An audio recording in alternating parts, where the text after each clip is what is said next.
Ang nagliliyab na puno. The Story of Moses.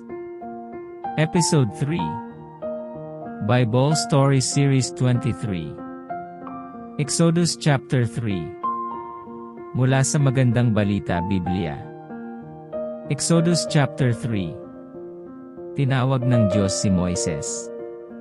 Samantala, habang nagpapastol si Moises ng kawan ng biyenan niyang si Jethro na pari sa Midian, itinawid niya ang kawan sa gawing kanluran ng disyerto at nakarating siya sa Sinai, ang bundok ng Diyos.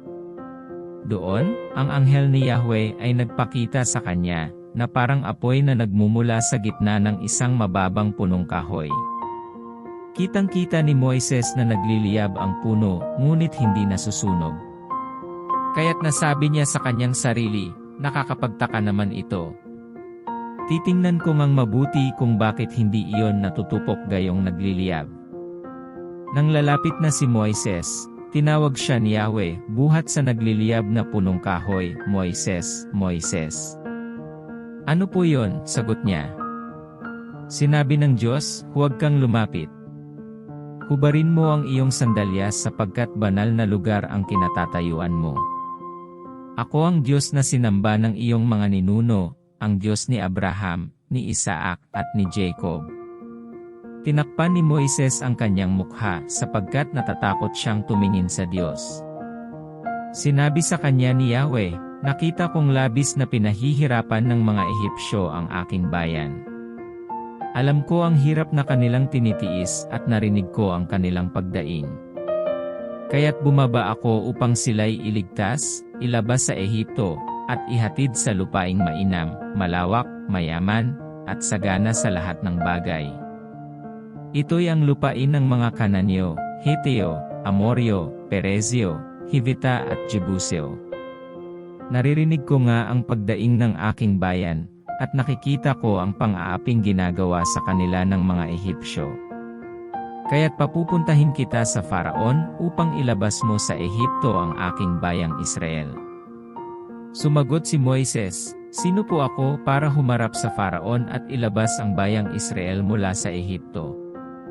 Huwag kang mag-alala, hindi kita pababayaan. At ito ang magiging katibayan na ako ang nagsugo sa iyo.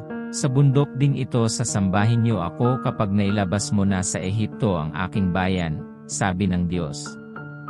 Sinabi ni Moises, "Pupunta ako sa mga Israelita, at sasabihin sa kanilang ako ay sinugo ng Diyos ng aming ninuno. Ngunit ano po ang sasabihin ko kung itanong nila kung sino ang nagsugo sa akin?" Sinabi ng Diyos, "Ako'y si ako nga.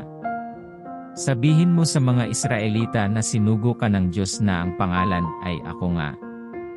Sabihin mo sa kanila na sinugo ka ni Yahweh, ng Diyos ng inyong mga ninuno, ang Diyos nina Abraham, Isaac at Jacob.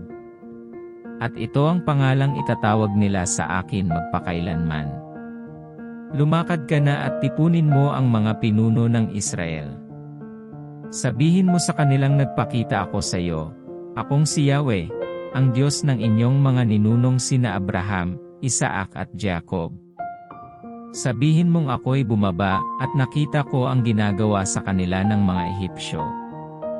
Dahil dito, ilalabas ko sila sa bansang iyon na nagpapahirap sa kanila. Dadalhin ko sila sa isang mayaman at masaganang lupain, ang lupain ng mga Kananeo, ng mga Heteo, ng mga Amoryo, ng mga Perezio, ng mga Hivita, at ng mga Jebuseo. Papakinggan ka ng aking bayan. Pagkatapos, isama mo ang mga pinuno ng Israel at pumunta kayo sa Faraon. Sabihin mong si Yahweh, ang Diyos ng mga Hebreo, ay nagpakita sa iyo, at kayo'y maglalakbay ng 3 araw papunta sa ilang upang maghandog sa akin. Alam kong hindi siya papayag hanggat hindi siya ginagamitan ng kamay na bakal. Kaya't paparusahan ko ang buong Ehipto sa pamamagitan ng mga kababalaghan. Pagkatapos, papayagan na niya kayong umalis. Idinugtong pa ng Diyos, pagagaanin ko sa inyo ang loob ng mga Ehipsyo upang may madala kayo pag-alis. Ang inyong mga kababaihan ay manghihingi ng damit, alahas na ginto o pilak sa kanilang mga Ehipsyong kapitbahay, at sa sinumang Ehipsyong babaeng kasama nila sa bahay. Ipasusuot niyo ang mga ito sa inyong mga anak. Sa ganitong paraan ay mapapasa inyo ang ari-arian ng mga Ehipsyo. Kung nakarating ka sa bahaging ito ng video kapatid, 100-fold of blessings to you sa panunood at pakikinig ng salita ng Diyos. 3 importanteng tanong. 1. Sino ang biyena ni Moises? 2. Ano ang nakita ni Moises sa bundok Sinai? 3. Kanino pinapupunta ni Yahweh si Moises? Comment your answer down below. Paki-comment na din kung hanggang saan nakarating ang video na ito.